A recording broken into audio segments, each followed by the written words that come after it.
Hello everyone, I'm your host, Nicholas Sampatis, and today we will go to Africa to discuss with a special guest about a very interesting topic, the tourist industry in Africa, and more specifically, the case of Kenya. Dr. Esther Munyiri from Kenyatta University. Esther, thank you for accepting our invitation.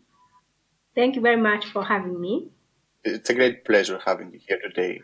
And so before starting, if you would like to introduce yourselves, we see that you have a wide variety of publications on different aspects of tourism and resilience management. So what are your areas of expertise?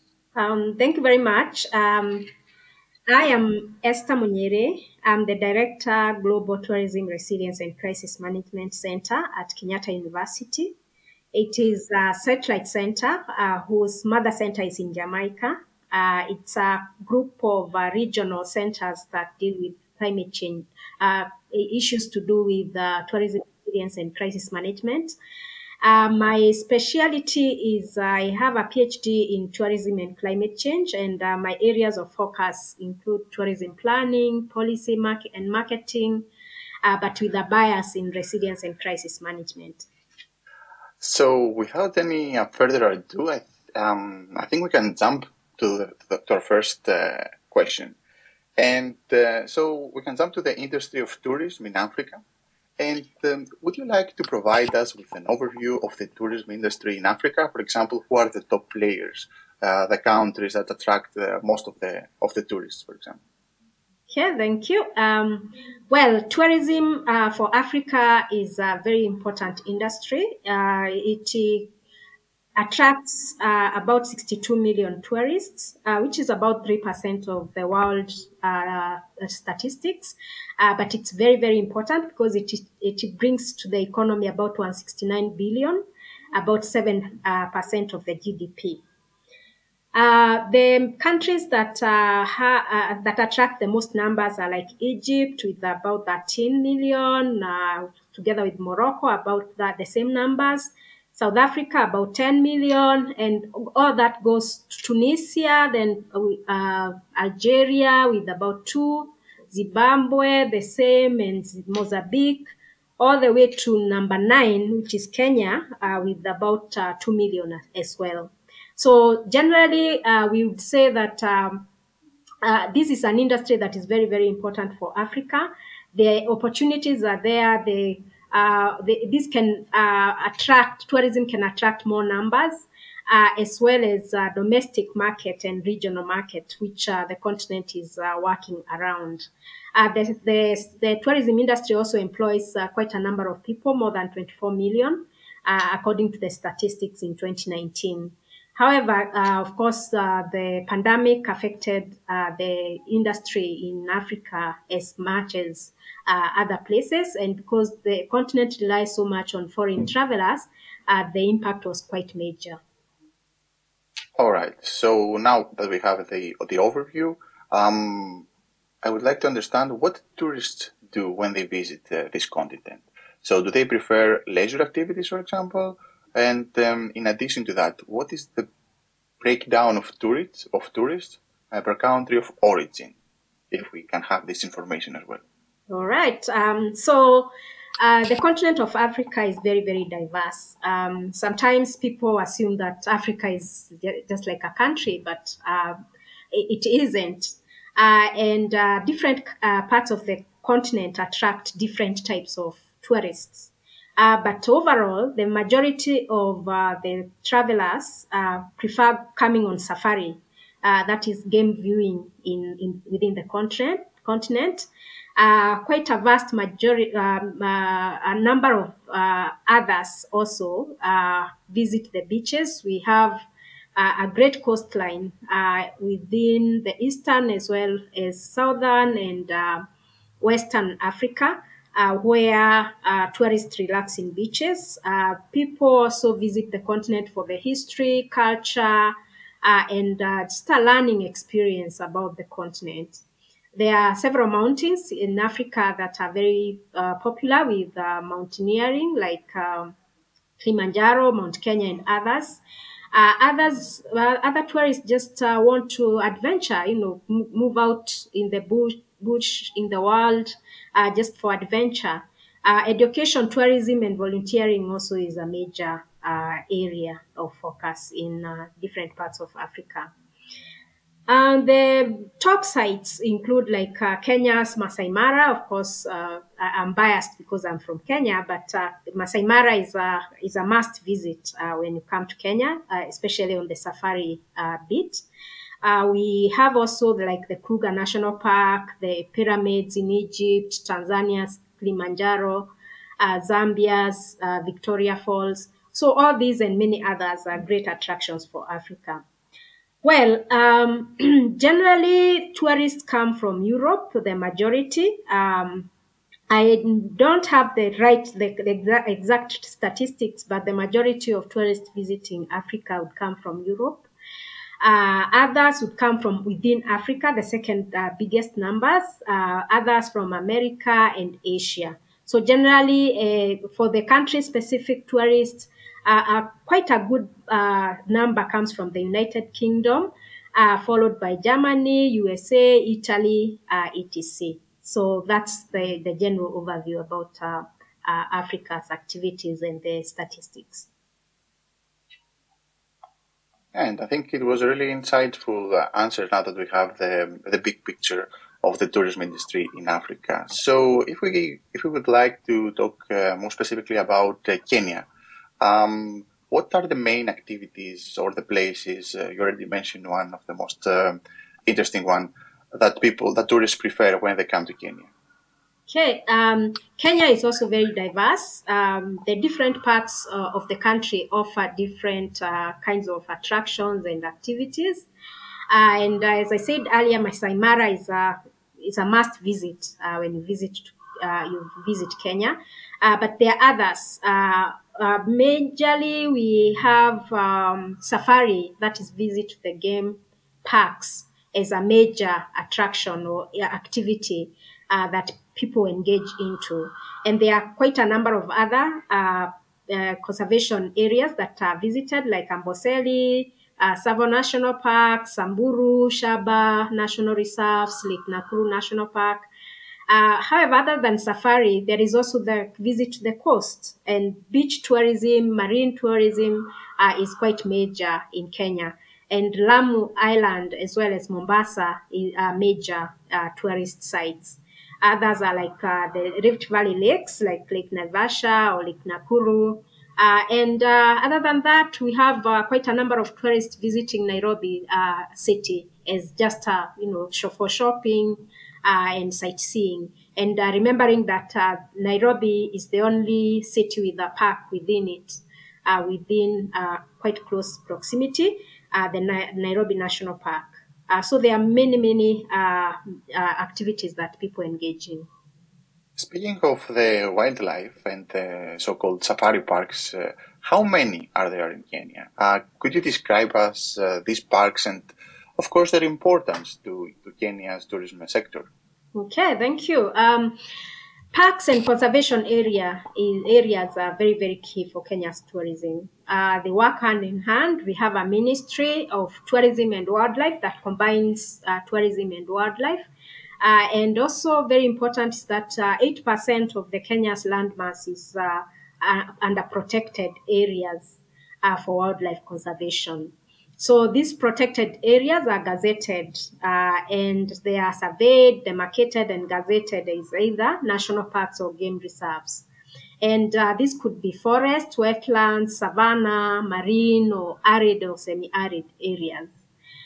In total, we have 23 terrestrial national parks and 28 terrestrial national reserves, 4 marine national parks, 6 marine national reserves, and 4 national sanctuaries. So all these are under the Kenya Wildlife Service, which is under the Ministry of Tourism and Wildlife. So the wildlife here is protected. It belongs to the government. So people cannot hunt wildlife. without, it's illegal to hunt wildlife. And therefore, the wildlife is super protected, which has made our conservation very, very successful. And on top of that, I think that also Kenya is recognized globally by paleontologists as a hotbed for archaeological discoveries, and it's famous for its role in evolution studies, especially contributing to the story of human evolution. Why is that? Is there also any interest by the tourists for places like the cave site of Panga Vasaidi? Or any other similar places, if you see any interest by the tourists for these places? Yes, indeed. Kenya is considered as the cradle of humankind because there are many discoveries. We have a dedicated national organization under the government, under the Ministry of Culture and Heritage, called the National Museums of Kenya. So these National Museums of Kenya holds about 350,000 fossils in its collection, and 700 of them are ancient humans. We've had very successful paleontologists such as Dr. Richard Leakey, who just passed away a few months ago, as well as Mr. Kamoya, who actually discovered the Turkana boy in 1984, which is a 1.5 million year old skeleton, which was nearly complete of a 7 to 11 year old. All these are well preserved within our National Museums of Kenya, and a lot of projects and research take place around this. They are discovered across the country, one of them being what you mentioned, the Panga Saidi, where there are discoveries of bone tools and beads and other ancient artifacts. So all these are great for tourism. We are growing that area of our history, archaeology, and or areas that are related to that. We are not yet there, but a visit to the various museums in the country just gives a glimpse of the richness that the country has in this area. So let's summarize. We see that Kenya has leisure activities, sea, wildlife, areas of archaeological interest, I think trekking and climbing tours, of course. So it seems that Kenya has the complete package. Can you please tell us what is the contribution of the tourism industry to country's GDP? Yes, thank you. To the country's GDP, Kenya tourism contributes 8.8%. And this accounts for about 8.5 billion USD on the GDP, while the revenue every year is about 1.5 billion US dollars. We receive just over 2 million tourists, international tourists yearly, and like double that domestic tourists. So regional tourism also is very, very key for the country. Many tourists visit the country from Uganda, Tanzania, Nigeria, and other countries, Somalia, and others. So all these tourism activities contribute to the country's economy in a major way. Other than that, of course, there is the multiplier effect. Over 1 million people are employed in the industry, and a lot of others indirectly. So it's quite a major industry within the country. And I think you mentioned that before. So to what extent did the health security measure caused by the pandemic, and more particularly of the Omicron variant, affected the tourism sector in Kenya? COVID-19 was a major issue, a major challenge for the tourism industry in Kenya, as it was across the world. However, of course, Africa was not very, very much affected by the disease itself. We we had like about 5,600 deaths, which was not really major. We sympathize with the situation, of course, but compared with other countries, it wasn't such a big impact. However, because of the closure of borders and the restriction of movement, the impact was felt, and the revenue decline was recorded to be about 80% in 2020 compared to 2019. And the closure also was a major had a major impact also on the domestic market. We closed the country in March 2020 and opened it in August 2020. So during this time, there were no the tourism activities were almost to zero. However, after opening in August 2020, the numbers started increasing, and we're seeing a lot of quite good recovery. And this recovery has been attributed mostly on domestic market. So Kenyans started traveling. Kenyans who would otherwise travel to Dubai started traveling to various parts of the country.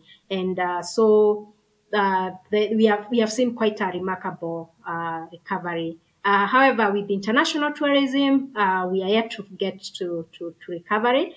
We hope by 2024 we'll be fully recovered to 2019 levels. Yeah, I think this was a major hit.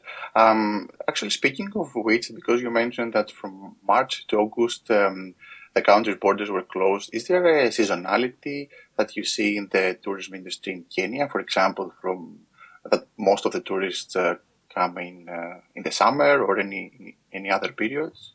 Yes. The seasonality is very much there, has been there, and our very high peak season is from around June to September.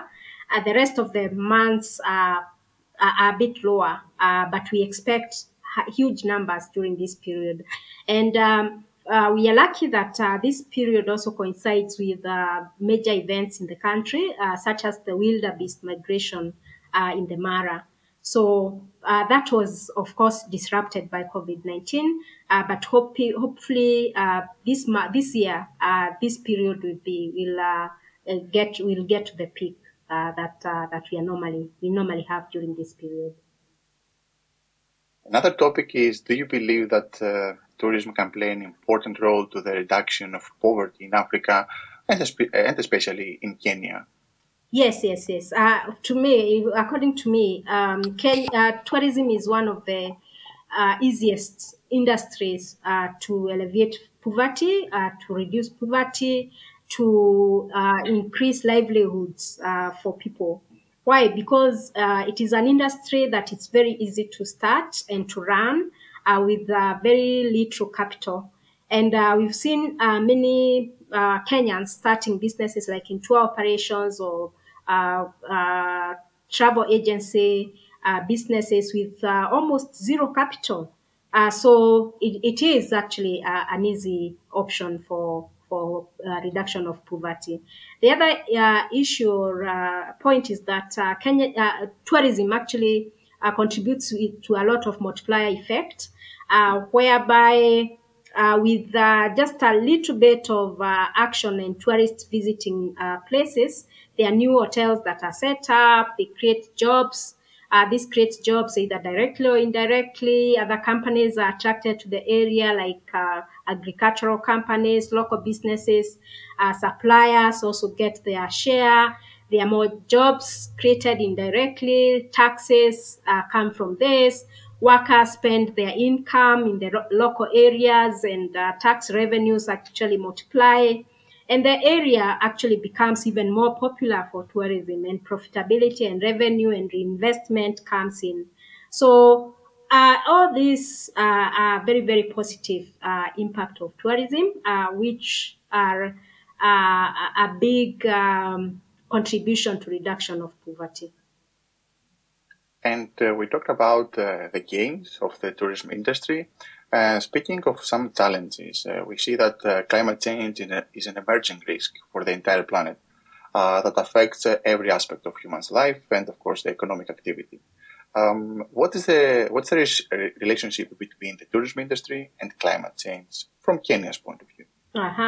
Climate change has been quite a big challenge for tourism in the country as much as it has been to other industries.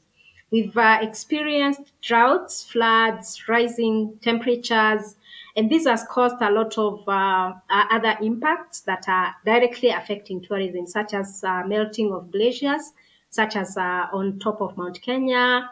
The corals are bleaching within the Kenyan Indian Ocean. And the diversity of flora and fauna is decreasing, and therefore decreasing the aesthetic,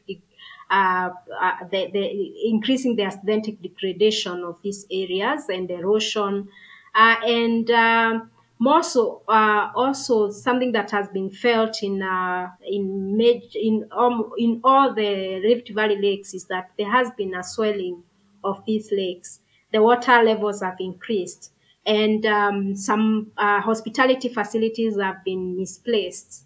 And this has had quite a devastating effect. And some of the lakes actually that have different characteristics are almost merging, which will affect the flora and fauna in these lakes. So all these and many others are actually affecting tourism very, very much.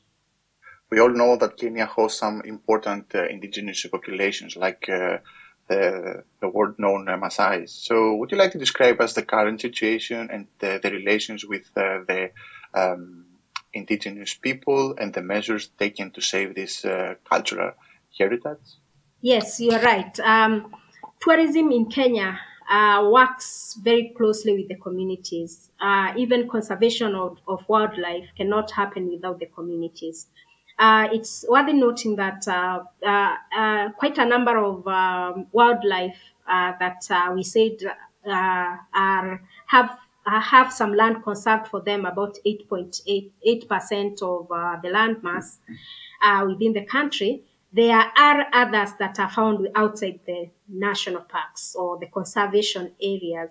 And this wildlife mainly interact with the Masai, because the Masai are one of the major pastoralist communities in the country, and they are spread across the country, and they tend to occupy areas that are close to wildlife because they have characteristics or their livelihoods are very closely connected to the wildlife, and they respect the wildlife and they live peacefully with the wildlife. And therefore, all conservation efforts have realized this, and they encourage those communities to be stewards of the critical ecosystem that this wildlife use. So in order to ensure that there is a good working relationship between the local communities, the Masai, and conservation, quite a number of activities go around these conservation areas where the Masais are found. And one of them is that there is lease payments for conservancies, like around Masai Mara. There are Masai conservation areas that have kind of arrangements that are around lease payments. And the land still belongs to the Masai, but it's leased to conservancies, which is quite a good balance. And the Masai are free to graze in these areas. They are free to collect firewood and to derive some basic livelihoods from these conservancies. Others are like carbon credits. In many parts of the country, there are carbon credits initiatives that support the communities. There is wildlife monitoring and security, conservation and ecotourism employment. So in many of these areas, the locals are actually the majority who are employed by conservation areas, which encourages the coexistence of people and wildlife in these areas to manage also human-wildlife conflicts. Now that we have the understanding of the environment in the tourist industry in Kenya, is there an optimal way to combine cultural heritage, archaeological discoveries, climate change, and the development of the tourist sector in Kenya in a sustainable manner and way. And I think your research is really familiar to this concept. Yes, yes, indeed. One way is to concentrate on resilience. And it's great that the world came together through UNWTO in 2017 and decided to create this Global Tourism Resilience and Crisis Management Center as a body that looks at regional perspective of resilience and crisis management. And since all these factors, the cultural heritage, archaeological discoveries, climate change, and other development around tourism are sometimes in conflict with each other and sometimes are faced by crisis, having a body or a regional center like this helps a lot in looking at problems that may emerge or challenges before they actually become a crisis. And therefore, the first point is that we need to embrace the issue of resilience, prepare before issues become actually crises, become problems, and look at ways in which the various aspects of tourism can work together in harmony. And this actually can work through education, creating awareness, ensuring that everybody knows what is happening everywhere. And within the center, this has been quite successful because we've brought together institutions that don't work together in normal circumstances, like the Ministry of Tourism and the Ministry of Culture, together on a round table to look at how they can work together, that culture can provide all these amazing cultural and historical and archaeological aspects of tourism on the table for tourism to consume. And in return, tourism can promote a market for them. So all these synergies need to be created, and it's great that the Global Tourism Resilience and Crisis Management Center is doing this in a big way. Thank you. You already replied in my next question about the tangible results that you see from these initiatives. But you also gave me a great pass for another question, because in the last decades we see many initiatives of coordination and collaboration between African states on different levels. For example, we have the African Union with 55 member states and the Agenda 2063, the East African Community, and the East African Monetary Union with 4 integration pillars, and many others. So do you know if there are any tourism-related goals or any kind of collaboration when it comes to this specific topic? Yeah, yes, indeed, there are. First of all these collaborations or institutions that you've mentioned have a tourism aspect into them. So they have an agenda within them that is tourism related. And the other one that you might not have mentioned is the African Union that also has a tourism angle or a department within it. So generally, that's how tourism is taken care of within the continent. However, there are other intra-Africa partnerships like Africa Tourism Association and the Africa Travel and Tourism Association that are more specific to tourism. The other, of course, is the Global Tourism Resilience and Crisis Management Center, which currently whereby we have the Eastern Africa Center, which is domiciled at Kenyatta University, and others are being established in the North, South, and Eastern Africa. So all these are geared towards making tourism much better, opening the borders, making sure that we sort out crises, and generally promoting tourism for Africans as well as for the international market. You highlighted just a couple of minutes ago the importance of knowledge. So I would like to go to a more specific topic, because we see that both you and the Kenyatta University are very active, especially when it comes to students and the knowledge exchange programs like Erasmus+. Would you like to tell us a bit more about that? Yes, indeed. We have a very great collaboration around Erasmus Plus with a number of higher institutions in Europe. Erasmus Plus has been embraced in a big way in many institutions in Africa, and Kenyatta University has not been left behind. We receive here at Kenyatta University, we receive about 700 international students every year. And quite a number of those are actually domiciled at the Global Tourism Resilience and Crisis Management Center. And to enable that to be a huge success, we have had collaborations with great partners such as the Youth Makers Hub, who are very, very passionate into creating more opportunities around Erasmus Plus, as well as other organizations and universities around Europe.